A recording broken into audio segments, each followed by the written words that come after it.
Ya, Pak Sugianto, terkait kondisi Jakarta saat ini, bagaimana pendapat Pak Sugianto? Ya, ini Jakarta ini sekarang seperti apa ya? Karena pemerintahan Jakarta itu seperti pincang, ya, seperti pincang. Nah, jadi banyak persoalan-persoalan itu tidak terselesaikan dengan apik. Kenapa saya katakan pincang? Karena sesungguhnya pemerintahan DKI Jakarta itu adalah gubernur bersama-sama dengan DPRD. Nah, kalau sekarang yang saya amati, gubernur seolah-olah berjalan sendiri dengan ide-ide DKI, ide-ide gubernur. Di lain pihak DPRD-nya seolah-olah diam membisu seribu bahasa, gitu loh, ya. Nah, jangan sampai ada kesan di masyarakat DPRD ini telah mendapat banyak fasilitas, anggaran dinaikkan dan sebagainya, terus kemudian tidak bisa menggunakan fungsi, ya, fungsi DPRD, dan bahkan tidak bisa menggunakan haknya, gitu. Jadi jangan sampai ada persepsi begitu di masyarakat. Karena apa? DPRD harus proaktif, harus memaksimalkan fungsinya, harus menggunakan haknya. Apa itu fungsinya? Fungsi pengawasan, ya, fungsi anggaran, ya, dan fungsi pembuat aturan atau perda. Itu harus dimaksimalkan, gitu lah. Nah, sekarang dengan keadaan sekarang COVID semakin meningkat dan sebagainya, ya, itu kan sudah ada perdanya, ya. Kemudian beberapa hari terakhir, ya, banyak kontroversi, ya, Gubernur Anies, ya, misalkan sepeda sebelumnya, ya, sepeda masuk tol, terus membuat ini sepeda tugu sepeda, ya, membuat peti mati dan sebagainya. Banyak yang kontroversi, ya. Terakhir tentang asbak sepeda, ya. Nah, ini DPRD juga harus bersikap, gitu loh. Kemudian banyak persoalan yang lain, ya, misalkan COVID menggila, ya, pada hari Sabtu itu hampir 4.000 sekian, bukan hampir 4.000. Kemudian minggunya itu 5.000 sekian. Nah, ini DPRD harus bisa memaksimalkan fungsi kontrolnya. Kenapa begini, gitu loh? Kenapa seperti ini, gitu? Nah, kalau bila perlu dipanggil Gubernur Anies, dipanggil. Apa saja yang sudah dilakukan Gubernur Anies, ya. Nah, sedangkan APBD Jakarta kan melimpah nih, walaupun juga mengalami persoalan, tapi tetap dianggarkan puluhan triliun, ya, 70 atau berapa triliun itu, ya. Kemudian Jakarta juga banyak mendapat bantuan pusat, ya, PEN, ya. Nah, ini kan harus dikontrol oleh DPRD, gitu. Nah, juga termasuk persoalan-persoalan yang tertunda, ya, misalkan Formula E.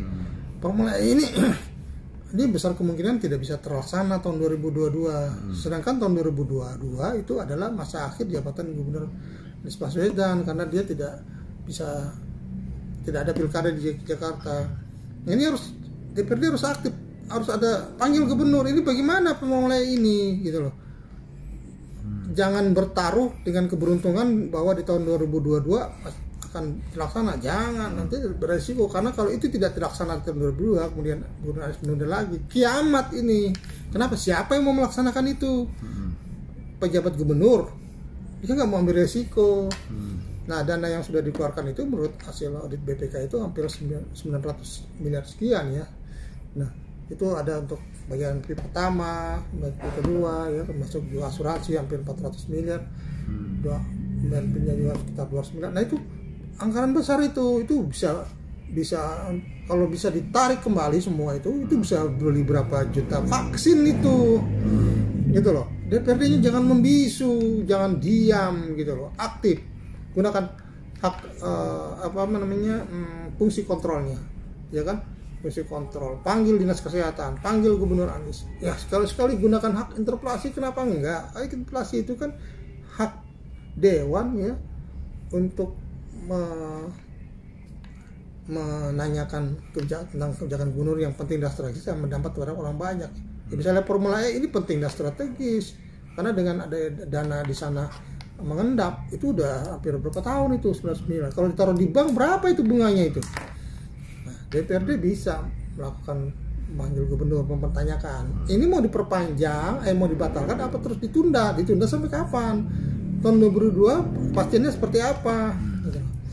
Nah banyak hal lain ya, misalnya DP rumah 0%, ini bagaimana cerita DP rumah 0% gitu, ya. Kemudian, nah ini mau masuk musim banjir lagi, sudah banjir. Ini bagaimana tentang banjir ini? Apakah mau melaksanakan program yang lama, misalkan program sipil itu, ya, atau tetap dengan gagasan Anies, Gubernur Anies, ya apa itu namanya biopori, kemudian apa sih namanya sungai yang alami itu, ya. DPRD harus bersikap, nggak bisa. Jakarta ini banyak persoalan nih. Ya, terakhir BPK memberikan audit ya 4 kali berturut-turut ya, kalau nggak salah itu 4 kali atau 3 kali, 4 kali mungkin ya. WTP bangga semua WTP ya. Padahal ya ini harus dipertanyakan kepada BPK. DPRD harus mempertanyakan ke BPK, berani nggak? Kenapa? Loh, kok bisa WTP gitu loh? Kalau dilihat hasil audit, sebenarnya kita warga Jakarta kita senang Jakarta WTP, kita bersyukur, terima kasih, bagus. Tapi juga tidak boleh melupakan kasus-kasus yang ditemukan oleh BPK sendiri. Coba lihat hasil audit BPK 5-10 tahun ke belakang, ya kan? BPK menemukan kasus Taman BMW, ya kan? Itu ada hasil audit BPK 2013 atau 2014, ada bener bunyinya ada, tapi tiba-tiba dibangun. JIS ya dengan bangganya. Loh, apa hasil audit BPK itu sudah dijalankan secara maksimal? Ya, ada itu. Coba dibuka hasil audit BPK tentang Taman BMW. Kemudian sumber waras, ya, itu hampir 755 miliar itu duit APBD. Sekarang itu mau masuk apa? Masuk aset. Dicatat di mana?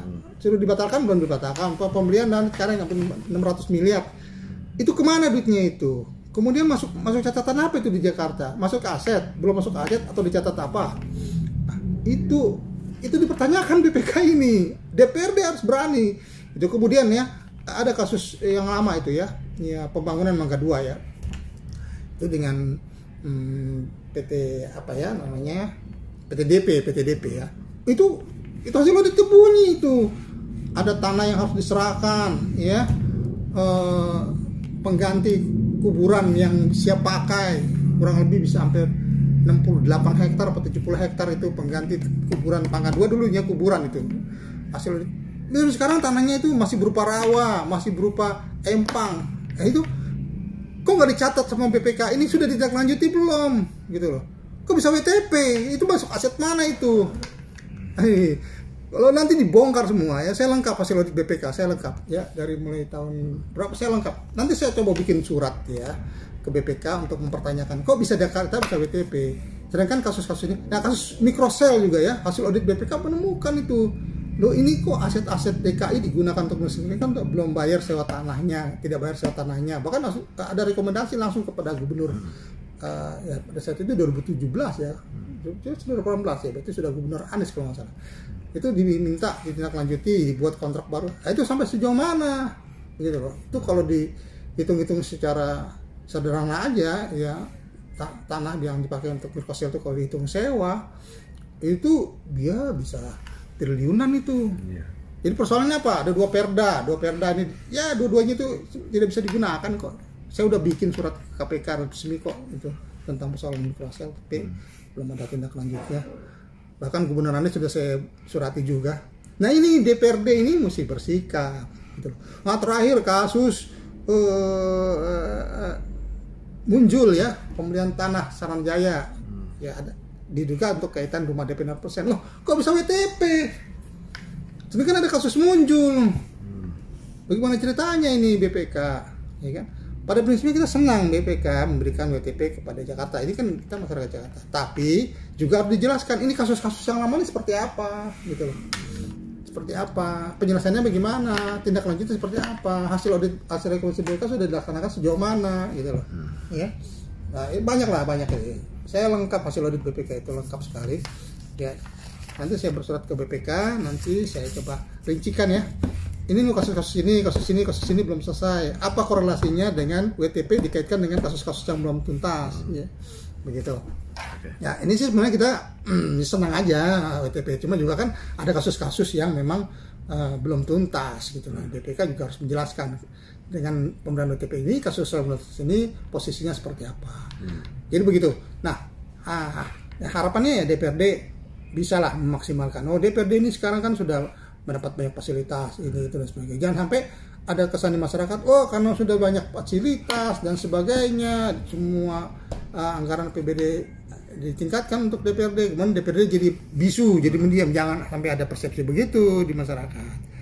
Nah, harus aktif. Ya kalau memang perlu menggunakan hak interpelasi ya gunakan sepanjang untuk tujuan kebaikan. Gitu ya, setidaknya hak kontrol dewan itu dimaksimalkan lah. Jangan mandul lah ya, jangan terkesan mandul gitu ya. Barangkali itu yang penting melihat sikapi persoalan Jakarta, karena memang yang namanya pemerintahan Provinsi DKI Jakarta itu bersama-sama lah. Satu contoh misalnya Gubernur Anies sudah menyampaikan dua wali kota untuk bisa disahkan Jakarta Selatan. DPRD nggak jalan, gitu kan?